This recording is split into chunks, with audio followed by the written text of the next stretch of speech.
Chapter में हम तीन वीडियो बना चुके हैं। ये वीडियो चौथा उसका कंटिन्यूएशन में है। तो व्हाट इज़ मेटलर्जी? तो मेटलर्जी क्या है? The science and technology regarding the extraction of metal from ores and their purification for the use is called metallurgy. मतलब हम लोग ओर्स से एक्सट्रैक्ट करके जो मेटल्स निकालते हैं और उसको जब प्योरीफाई करते हैं किसके लिए? हमारे यूज़ के लिए, इसे हम मेटलर्जी करते हैं। ठीक है, ये मेटलर्जी का डेफिनेशन हो गया। What is occurrence of metal? Most metal being reactive do not occur in nature in free state but are found in combined states such as their salts such as oxide, carbonates, sulfides and nitrates। मतलब जो metal रहते हैं वो उनके nature में free state में नहीं रहते हैं, वो उनके कंबाइंड स्टेट में रहते हैं, या तो सॉल्ट्स में रहेंगे, ऑक्साइड्स में, कार्बोनेट। तो उनको यूज़ करने के लिए हम लोग क्या करना पड़ेगा? हमको उनका प्योरीफिकेशन पर करना पड़ेगा। However, the most unreactive metals that are not affected by air, water and other natural factors like silver, gold, platinum generally occurs in free state।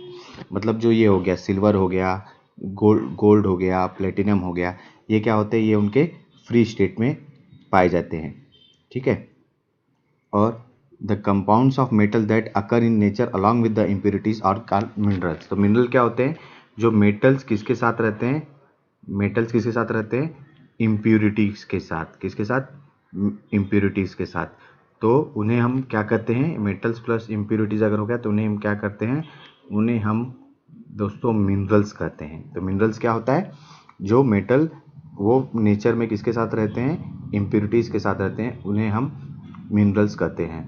तो मेटलर्जी क्या हो गया? वो साइंस जिसके कारण हम लोग मेटल्स को एक्सट्रैक्ट करते हैं और से और उसको प्योरीफाई करते हैं, उसे मेटलर्जी करते हैं। जनरली जो मेटल्स होते हैं वो फ्री स्टेट में नहीं होते, वो ऑक्साइड्स, कार्बोनेट, सल्फाइड, नाइट्रेट में रहते हैं।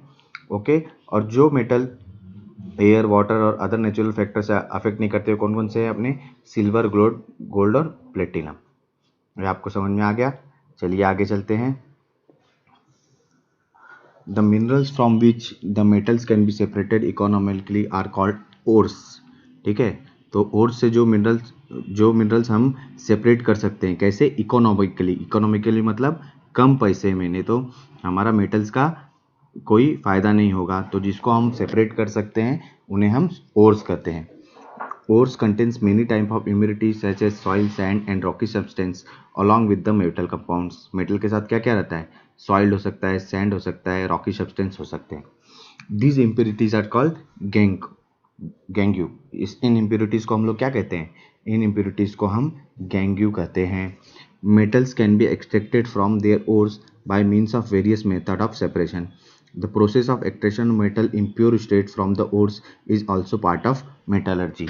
तो ये मेटल्स जो है को हम जब एक्सट्रैक्ट करते हैं ओर्स के साथ, तो उसे हम कई मेथड से सेपरेट कर सकते हैं, और इस प्रोसेस को हम लोग क्या कहते हैं? ये पार्ट है किसका? मेटलर्जी का।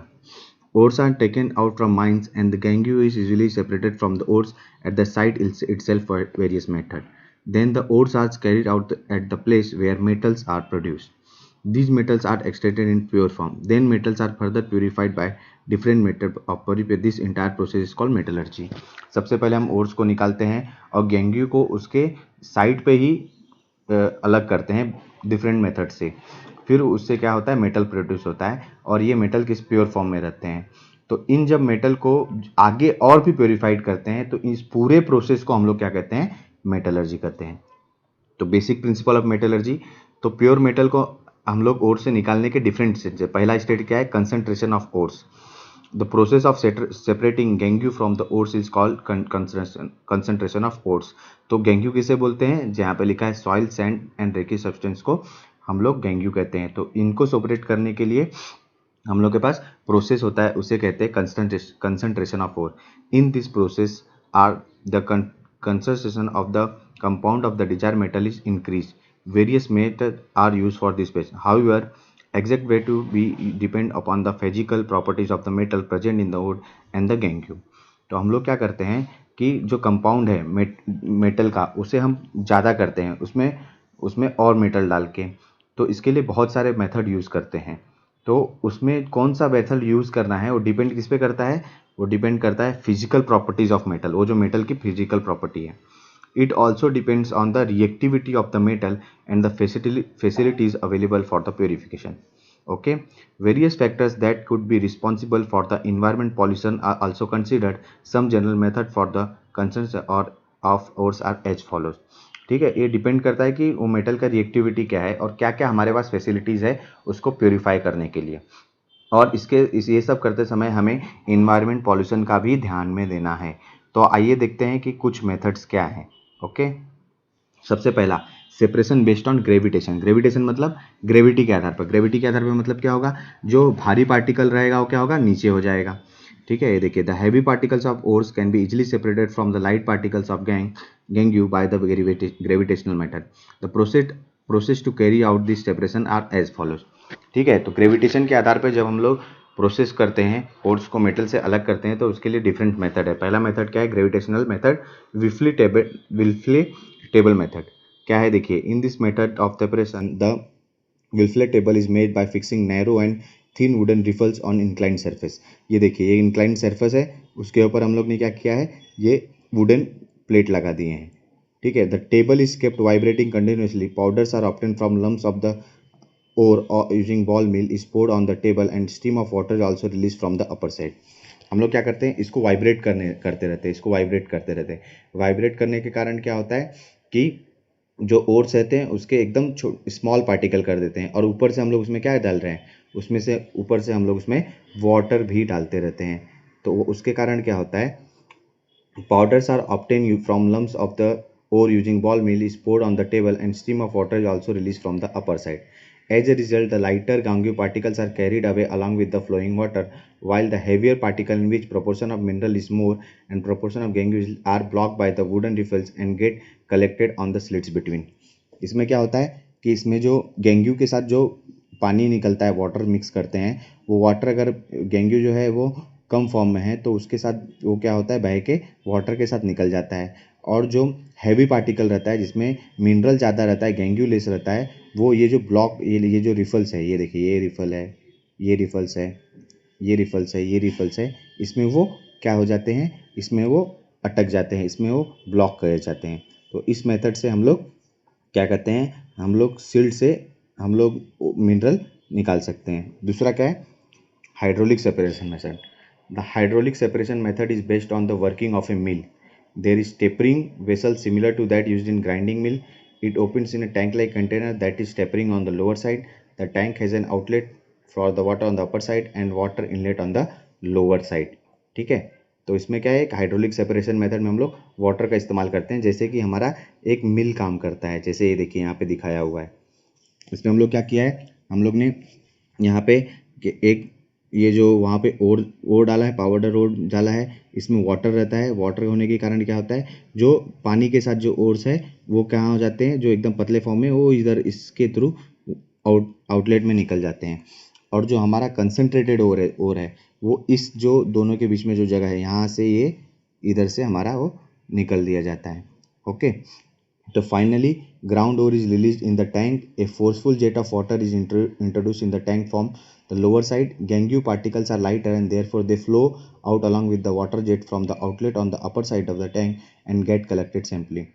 At the same time, the heavy particles are collected at the bottom from the lower side of tank। In short, this method is based on the law of gravitation, where particles of the same size are separated by the weight with the help of water। ठीक है, क्या होता है कि जो बड़ा बड़ा particle होता है वो क्या होता है, वो ऊपर रह जाता है, वो यहाँ से निकल जाता है, और कुछ पार्टिकल वाटर के साथ, वाटर यहाँ पे हम लोग वाटर से जेट से वाटर मार रहे हैं।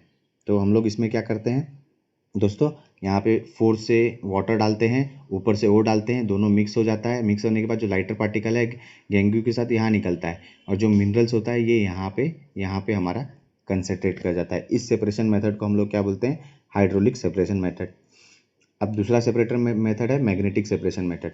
तो इसमें क्या है, this method requires an electromagnetic machine. ये कैसी मशीन है, electromagnetics. The main part of this machine are two types of iron rollers and the conveyor belt moving continuously around them. ये देखिए, यहाँ पे दो आयरन रोलर है, एक ये है और एक ये है। ठीक है, और ये बेल्ट है। बेल्ट क्या होता है, हमेशा मूव करते रहता है। The conveyor belt moving around the roller is non made up of leather और ब्रास। ये non magnetic. The powder road is poured on the conveyor belt near the non magnetic roller.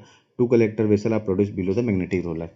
Okay, the particle of the non-magnetic part in the ore are not attracted towards the magnetic role. Therefore, they are carried further along the belt and fall in the collector vessel, places is away from the magnetic. At the same time, the particle of the magnetic ingredient of the ore stick to the magnetic roller and therefore fall in the collector vessel near the magnetic vessel. इसमें एकदम simple method है. इसमें होता क्या है, देखिए यहाँ पे हम लोग क्या करते हैं, यहाँ पे ओर डालते हैं. ठीक है, ओर डालने के बाद क्या होता है, ये मैग्नेटिक रोलर है, नॉन मैग्नेटिक. तो इसमें जो मैग्नेटिक पार्टिकल रहेगा, जो जो मैग्नेट से अट्रैक्ट होने वाला रहेगा, वो क्या होता है, वो मैग्नेट से अट्रैक्ट हो जाएगा. अट्रैक्ट होने के बाद यहाँ पर वो ग्रेविटी से जो जो ओर्स है वो यहाँ पे आ जाएंगे, और जो ये हमारे मेटल्स है यहाँ पे आ जाएंगे. और जो अट्रैक्ट नहीं हो, जो अट्रैक्ट हो गया वो इस तरफ आ जाएगा और इस वाले मेटल में कलेक्टर में कलेक्ट होगा. लेकिन जो नॉन मैग्नेटिक मटेरियल है, जो अट्रैक्ट नहीं होगा, वो क्या हो जाएगा, इसमें कलेक्ट होगा. सिंपल है. यहाँ से आप मिक्सर डालिए ओर्स और मेटल का. जो नॉन मैग्नेटिक पार्टिकल है वो अट्रैक्ट नहीं होगा, यहाँ पे आ जाएगा. जो मैग्नेटिक पार्टिकल अट्रैक्ट हो गया है, यहाँ से आएगा, यहाँ पे मैग्नेटिक पावर उसका ख़त्म हो जाएगा और यहाँ पे वो इस कलेक्टर में गिर जाएगा. तो इस तरीके से हम मैग्नेट की सहायता से हम लोग क्या कर सकते हैं, ओर्स को सेपरेट कर सकते हैं. In this way the magnetic and non magnetic ingredients और ore can be separated depending on their magnetic. For example, cassiterite is a tin ore. It contains mainly the non-magnetic ingredient stannic oxide and the magnetic ingredient ferrous tungstate. These are separated by the electromagnetic method. तो इस तरीके से हमने magnetic method, electromagnetic method और hydraulic separation method हमने देखा है, पढ़ा है. ठीक है दोस्तों. अब दूसरा है froth flotation method. The froth flotation method is based on the two opposite properties, hydrophilic and hydrophobic. Hydrophilic मतलब क्या होता है, जो पानी को अट्रैक्ट करता है. हाइड्रोफोबिक मतलब जो पानी को अट्रैक्ट नहीं करता है. Here the particle of metal sulphide due to their hydrophobic property get wetted mainly with oil, while due to the hydrophilic property the Gangu particles get weighted with the water. By using these properties, certain ores are considered by froth flotation method. तो इसमें कैसे होता है, जो hydrophobic material रहता है वो oil के साथ चला जाता है. जो हाइड्रोफिलिक ये जो मटेरियल रहता है, हाइड्रोफोबिक मटेरियल, ये जो होता है ये ऑयल के साथ चला जाता है. और जो हाइड्रोफिलिक रहता है वो किसके साथ चला जाता है, वाटर के साथ. तो जनरली क्या होता है कि हमारा जो गैंग्यू होता है वो ऑयल के साथ चला जाता है, और जो हमारा मेटल रहता है वो वाटर के साथ चला जाता है, और उसको बाद में हम लोग उसको सेपरेट कर देते हैं. इसे मेथड को क्या बोलते हैं, फ्रोथ फ्लोटेशन मेथड. तो हमारे ये जो हमने पढ़े, ये हमारे based on what, based on gravitational method. हमारे कौन कौन से है, फ्रोथ फ्लोटेशन मेथड, इसके पहले पता मैग्नेटिक सेपरेशन मेथड, और इसके पहले हम लोगों ने पढ़ा सेपरेटर बेस्ड ऑन ग्रेविटी, कौन कौन सा, विल्फले टेबल मेथड और हाइड्रोलिक सेपरेशन मेथड. तो ये जो थे, ये हमारे कुछ मेथड थे जिसको मैंने इस चैप्टर में कवर किया है. तो मुझे उम्मीद है कि आपको मेरा ये वीडियो पसंद आया होगा. अगर आपको मेरा ये वीडियो पसंद आया हो तो मेरे इस चैनल को आप सब्सक्राइब कीजिए, आप मेरे इस वीडियो को लाइक कीजिए, और इस ये जानकारी सब तक पहुँचे, इसलिए ज़्यादा से ज़्यादा इस वीडियो को शेयर कीजिए. और